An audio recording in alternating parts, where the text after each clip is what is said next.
Bonjour jardin, ce matin je me dis que vous n'avez peut-être pas toujours envie d'aller voir simplement les plantules. Je parle tout doucement pour que vous puissiez profiter du chant des oiseaux.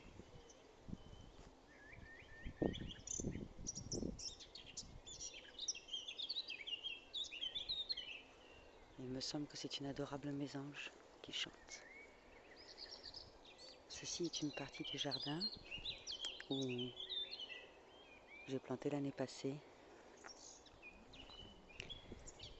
un jeune framboisier qui est un bébé du framboisier blanc,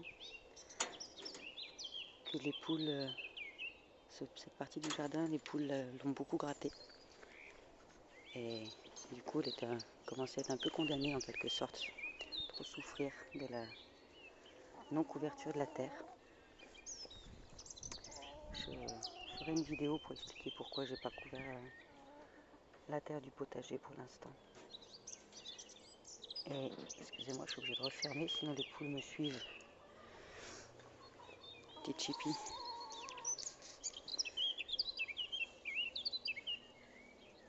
Ah, c'est difficile à une main. Bon, j'y arrive pas. Et donc là, on a l'illustration de la terre non couverte. Vous voyez qu'elle est sèche, elle se craquelle. Je la couvre pas parce que je vais laisser la végétation pousser avec la difficulté que ça représente. Et là, c'est la terre où on a arraché les orties. Et j'ai simplement couvert avec le déchet d'ortie. Ce qui est assez incroyable, c'est que je n'arrose pas cet endroit. Et si je vous montre en dessous, voilà, ça pousse quand même. Et la terre, complètement humide. Ça, c'est tout l'intérêt de la couverture du sol.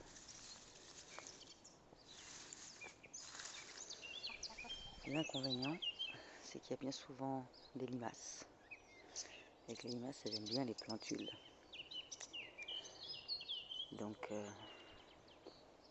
pour mon potager où je ne mets que des légumes tendres, où je fais mon semis en pleine terre, bah c'est très dangereux.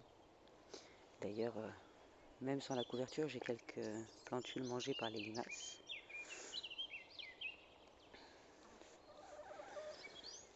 Parce qu'en fait, il n'y a rien d'autre à manger pour elles. Ça, c'est ce qui découle d'un démarrage de jardin. Une fois que tout est mélangé, bah, les limaces, elles ont les plantes sauvages à manger. Les plantes, en fait, les limaces, c'est les docteurs du jardin. Elles vont manger tout ce qui est malade. Mais si elles n'ont rien de malade, pas de petites feuilles avec des champignons ou quoi, et ben forcément, elles mangent ce qui reste. Et donc dans mon potager, bah, ce serait toutes mes plantules. Ça, c'est un framboisier non arrosé. Et voilà, il y a quand même une branche qui a souffert, mais dans l'ensemble, il a des bébés. Celui-ci, celui-ci, ici encore, là plusieurs.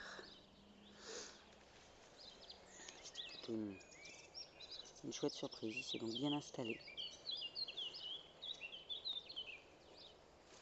Là on voit que la courge s'en sort. Pardon, je ne vous ai pas montré, moi je la vois facilement. Celle-ci. Et là c'est une consoude. Consoude en mode sauvetage, qui s'est largement bien implantée, qui risque de faire un peu de gêner un peu le framboisier. C'est un framboisier noir celui-ci. C'était pas prévu, mais voilà, ça s'est fait comme ça. Et j'ai repéré il y a quelques jours, donc là encore la couverture, j'ai repéré il y a quelques jours, par ici me semble-t-il,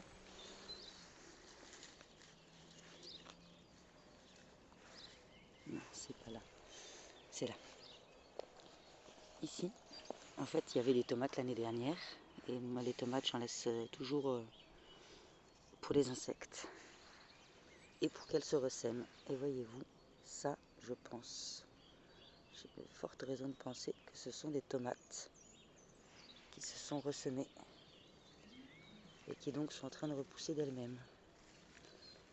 Et là on commence la démarche de Putz.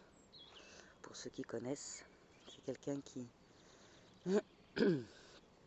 Pour ceux qui ne connaissent pas, c'est quelqu'un qui laisse ses tomates se ressemer chaque année et puis qui du coup améliore le génome de ces tomates et qui du coup obtient des tomates particulièrement adaptées à son territoire. Et voilà, donc celles-ci, ce seront les premières tomates repoussées naturellement sur le terrain. Donc leurs graines seront un peu plus adaptées.